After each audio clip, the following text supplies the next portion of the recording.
promise your own people. This is the instinct, kid. I'm Orchid. I'm coming with more shit than your average dork, kid. If this is Mario Kart, dude, I'm Bowser. I'm coming highway, plus my word is much louder. I hit it with the business. What's up, my lizards? It's Dev from Mtg. We like magic, and today we're going big with Naya Dinosaurs.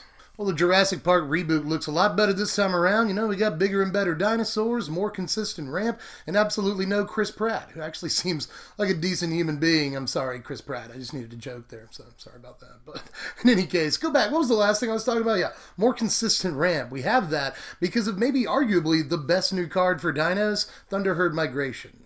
Well, Thunderherd will help you get them Thunder Thighs down on turn 3 or 4 really consistently, and it's a lot more reliable than the other 2-mana ramp this deck has access to. Like, we're going to play Drover the Mighty, we're going to play Otepic Huntmaster, all that is still game, but this is just a lot better than them because it doesn't run the risk of getting shocked or fatal pushed for just 1 mana on our opponent's next turn. They go about our business and wreck our tempo.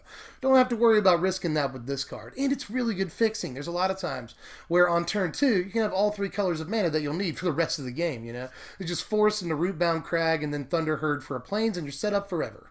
So if we're going to call ourselves a ramp deck, and I definitely think that we should, more on that later, and there are other builds of dinosaurs you could be playing. There's like a Naya Aggro Enrage list that looks really inconsistent, and there's like an Abzan +1/+1 counters dinosaurs list that has an infinite combo with Bellowing Igosaur and Walking Ballista.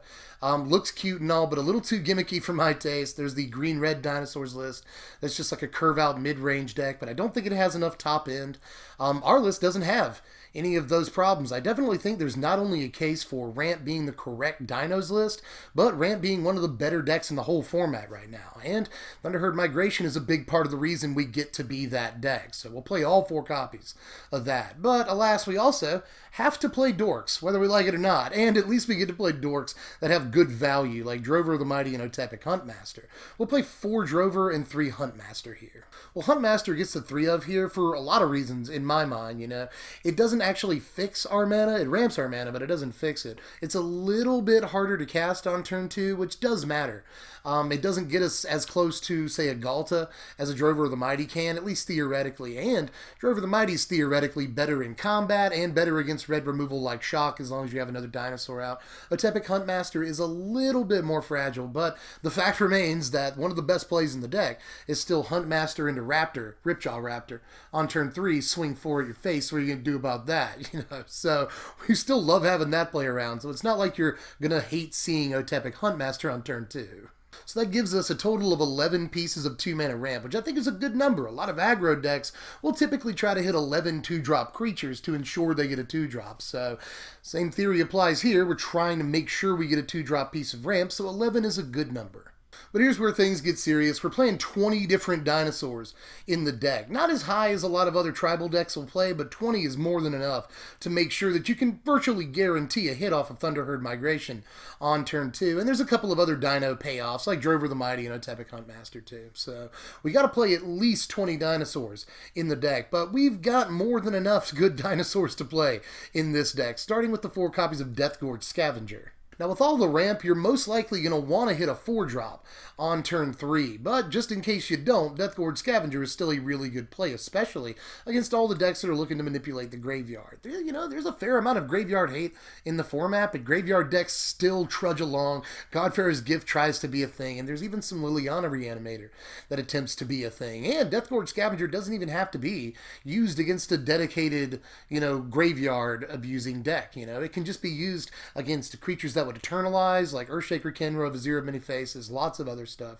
Or it can be used against like Scarab God targets and stuff. There's just lots of uses for Gorge Scavenger. And you can also, by the way, just get a little bit bigger during your combat step if that's what you want to do too. So Gorge is actually great just in case you don't get a 4-drop on turn 3.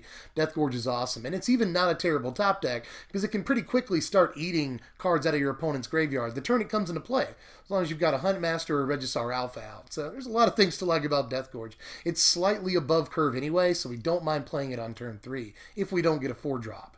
But that 4-drop that we're trying to get to on turn 3 is Ripjaw Raptor. So we're going to play all 4 copies of this no matter what. The second time around playing this card, my opinion has not changed. This card feels really, really strong to me still. And I think it's in the discussion for like top 5 4-drops in Standard right now. You could probably name a couple off the top of your head that are, quote, better or a little bit more played than Ripjaw Raptor, but I think this deck has the advantage of being the deck that most consistently ramps into its, 4-drop on turn 3. You could argue that Mtg decks can ramp into Bristling Hydra, but we do it way more consistently on turn 3 with our Ripjaw Raptor than any other deck in the format. And I think that gives us a little bit of an edge because turn 3 Ripjaw is kind of really, really hard for a lot of decks to do anything about. And it's going to be really tough for any deck in the format to do something about this profitably in combat. Even if they can kill it in combat, there's a huge chance they still lose the guy that blocked it or that it blocked, and you draw a card, so you're up in that exchange. Worst case scenario, though, they're forced to chump block it, in which case they lose a guy and you get a card. That's a nightmare situation. And sometimes Ripjaw Raptor is just so much pressure. It's a big creature on turn 3 a lot of the time that'll end up drawing you a card or 2 at least over the course of a game. And if they have to kill it with red removal, sometimes that'll cost them 2 cards your way. So let them double abrade it or abrade and shock it if they want to. You'll draw your 2 cards. You did okay in that exchange because they lost 2 cards. And you drew 2, you lost your Ripjaw, whatever, you probably drew another ridiculous dinosaur. So Ripjaw Raptor does a lot for you even if it's dying, but the longer it stays on the battlefield, the more it can stomp through and either draw you cards or just hit them in the face. So Ripjaw is one of the best dinosaurs in the whole deck. We'll play 4 copies. We're also going to play 4 copies of Regisaur Alpha because this is just as ridiculous on turn 4 as Ripjaw is on turn 3. That's just a tremendous amount of early game pressure, especially if you're on the play. That'll blank a lot of aggro decks because you just got a lot of tempo in the form of board presence. And if it resolves against a control deck, it's just crazy. It makes them use 2 removal spells or forces them to sweep you. So this is dangerous against pretty much everything in the format, especially if you can play it a turn early, which we very often can. Here's where things are going to start looking a little bit crazy, but I swear to you, Scout's honor, and I really was a scout, this is the correct number. We're going to play all 4 copies of Carnage Tyrant in the deck because we are a real bona fide ramp deck this time around, Her migration gives us way more and way more consistent 2-mana ramp options than we had in the last Standard. So before we could possibly get a turn 4 Carnage Tyrant if things happen correctly. Now we can easily get a turn 4 Carnage Tyrant. It's just a matter of like turn 2 migration into turn 3 Huntmaster. You can even use the extra mana on like a Commune with Dinosaurs if you want to, but that gives us a Carnage Tyrant on turn 4 with haste. And even if you have to wait till turn 5, we can still do that way more consistently than we used to be able to do it. Just our whole strategy is that we're just trying to go over the top of like everything in the format, from aggro to mid-range to control.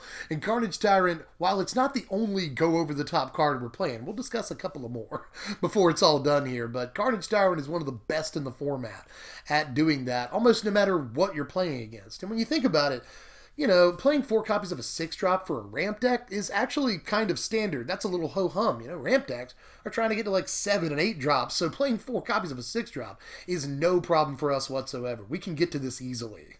Now, this next one probably looks a little bit crazy, but I actually think we could stretch it even farther than I'm stretching it. We're just going to play 3 copies of Ghalta Primal Hunger here.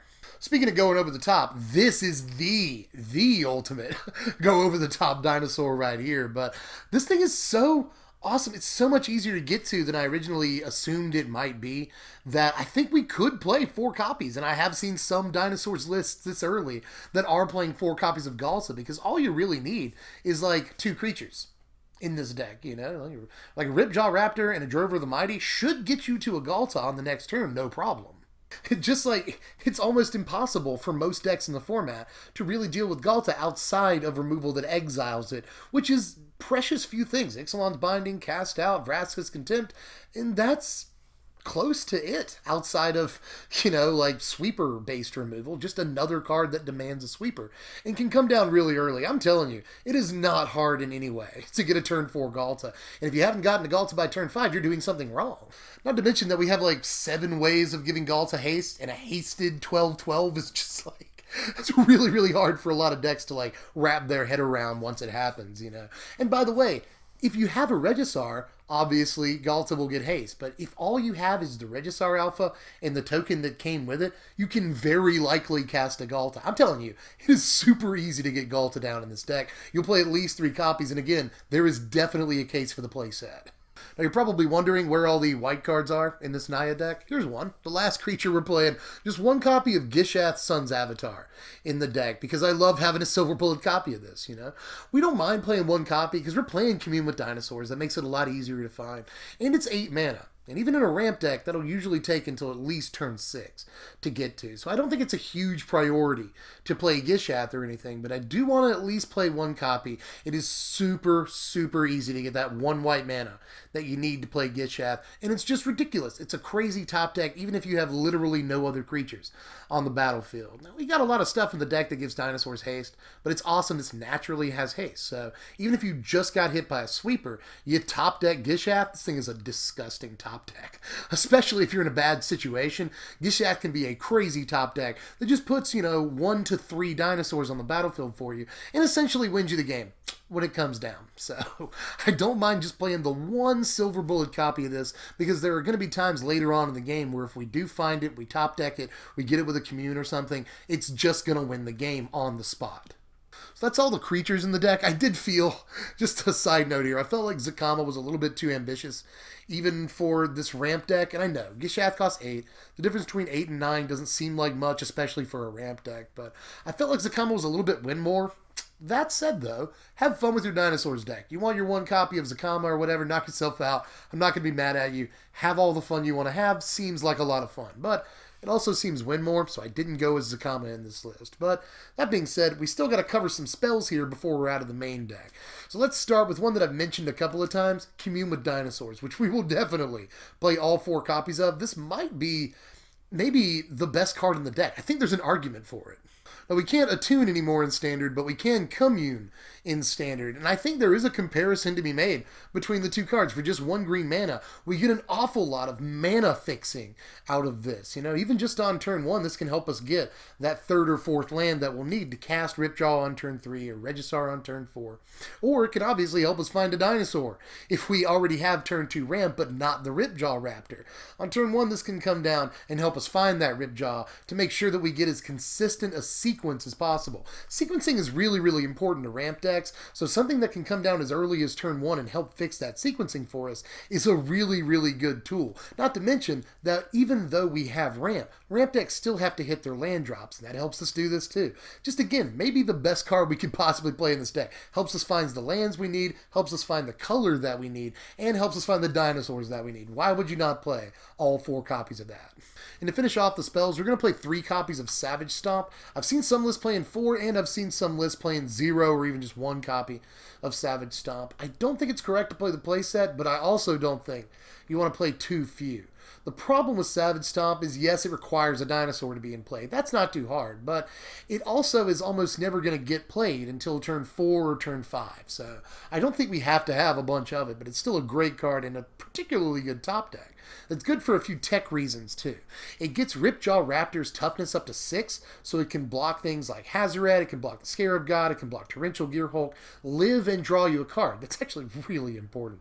And even Regisaur Alpha. Savage Stomp can get it to a 5/5, so it can block like Scarab God tokens, it can block Godfair's Gift tokens and live. So sometimes just getting that extra point of toughness on a couple of key creatures is really important against particular strategies. It's also just a really efficient removal spell. Even if you're not going to play it until turn 4, 5, and beyond, it still allows you to use your mana in the best way possible. You can not only cast a removal spell and get a counter on a dinosaur, sometimes draw a card off of Ripjaw Raptor, but you'll have mana left over to cast another dinosaur if you can. So this allows us to use our mana really efficiently and control the board. So I like a lot about Savage Stomp. I think it definitely deserves a place. And here's the mana base right here. We're only playing 22 lands in the deck. I know it looks a tick low, but you're going to have to trust me on this one too. I think 22 is the right number. We've got 11 different, 2-mana rampers in the deck. We've got Commune with Dinosaurs to help find our lands for just the 1 mana. This deck finds lands really consistently. And one of the worst things that can happen to a ramp deck is that it draws like 2 lands in a row in the late game when it doesn't need ramp anymore. Ramp decks hate flooding out. And with 22 lands, we run a lot, lower risk of that happening to us. So I think 22 is right. Hasn't given me any problems.